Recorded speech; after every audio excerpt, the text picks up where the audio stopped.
Welcome to this English or English Literature GCSE Basic Academic Essay Writing Tutorial. Quite often when you start in Year 10, teachers naturally assume that you know the basics of laying out an essay and how to write an essay, and that's not always the case. So hopefully this tutorial will give you some advice and tips about how to go about writing those first few essays. This tutorial hopefully is going to explain to you how to format and lay out your essays in English. Hopefully be able to warn you about the most common errors that affect the grade of an essay and give you some tips to help you minimize the amount of corrections, red pen and targets that you will be given by your teacher. Okay, so here we go. The first tip that I have to give you. Very simple one, actually, and this causes a lot of problems. The essay question is always the title. Quite often we get work handed in like this, where the student just launches in to their writing about whatever play or poem or text it is that's being studied. Nothing at the top, and it's not correct academic style to just launch straight into your response.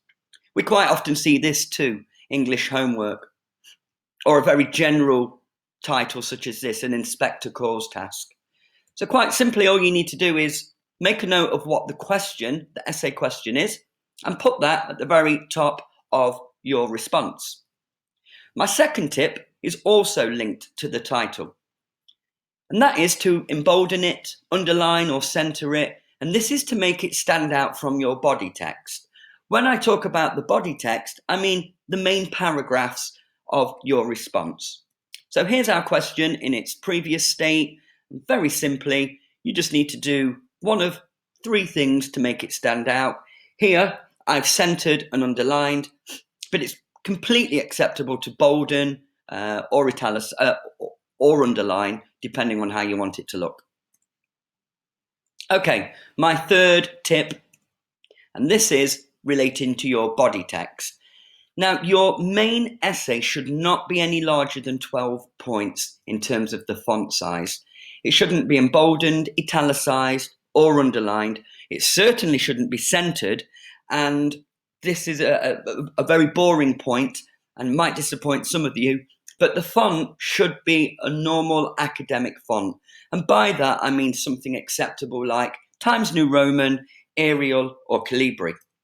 Let's go back to our example. You will see here that this text is centered and it's in my least favorite font, Comic Sans. And just look at how the appearance of this essay changes when we drop it down to 12 points. Okay, it now looks more professional. It does look a little bit dull, but this is a formal academic essay. My fourth top tip, and this relates to something very simple, but you need to sign off your essay with your name.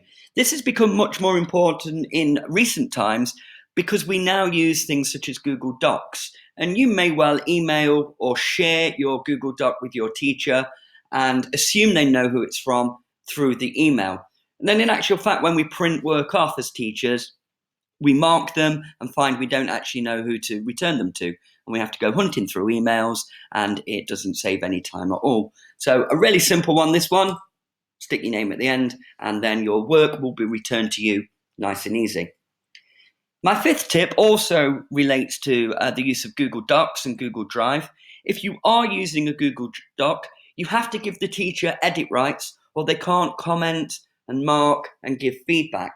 If you're unsure how to do this, you press the blue share button in Google Docs, and then when you choose to share it with your teacher, you need to click the pencil icon here and just make sure that the can edit option is ticked.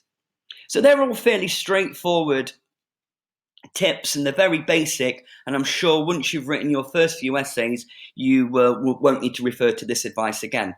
Let me just go through some of the most common errors in an essay that I see as a teacher.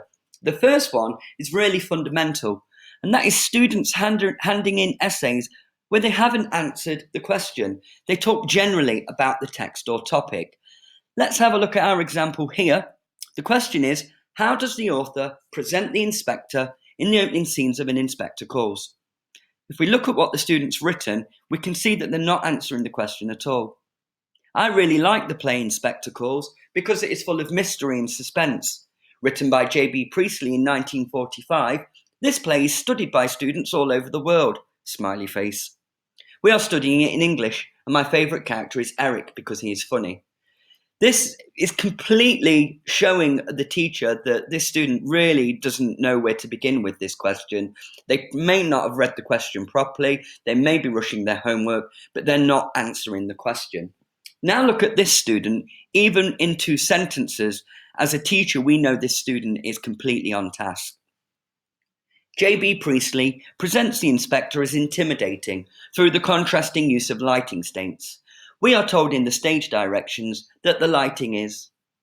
Note what this student's done. They've taken the question, how does the author present, and they've turned it round as part of their answer. J.B. Priestley presents the inspector as. So straight away, I know that student is on task. What they're going to say is relevant to the essay title, and I'm confident this student is going to earn a decent mark. Next, we receive so many essays in where students don't use quotes. They feel that it's okay just to get by on their general knowledge of the play, and it's not. You have to give evidence to gain credit for your comments. Going back to our example, the ... here shows that the student is about to introduce some evidence, and we can see that they do.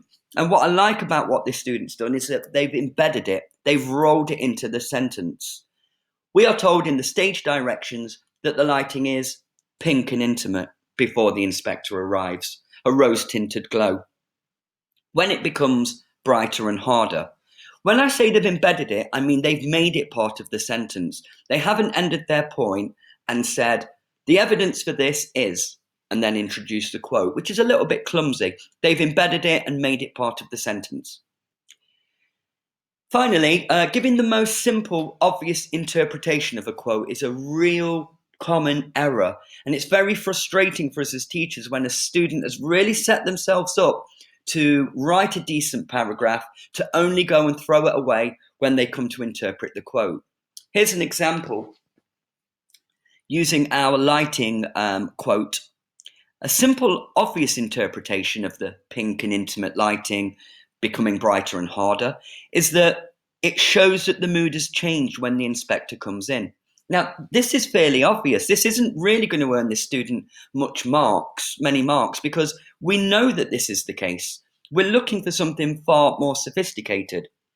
Something more ambitious might be along the lines of, the increased brightness of the lighting could suggest the family are about to come under close scrutiny now the inspector has arrived. This student still needs to do more to go on and earn a higher grade, but my point is the most obvious, perhaps the first interpretation that comes to mind, is not always the strongest or the most ambitious. Think carefully about what you want to say. So finally, some 3 final tips to minimize the amount of corrections or targets you will get set by your teacher. So many students hand work in where they haven't actually read it. Proofread your work before handing it in. Better still, ask someone else to do it. It's not cheating for somebody else to point out some mistakes. Look at the work you're handing in and hold it against the mark scheme or the success criteria your teachers set you to ensure you've actually done what has been asked. That's what they'll be using when they give you a grade and give you targets. They'll be checking that you've done what it is they wanted from you when the task was established. And really simply, just make sure the basics like full stops, capital letters for character names, speech marks around quotes are all in place. They're really basic, but they will show to your teacher that you've taken time and care to hand the work in the best possible state. I hope that's been useful. Good luck with your essay writing. These are the basics. I'm sure after a few essays, you will no longer need this advice, but good luck.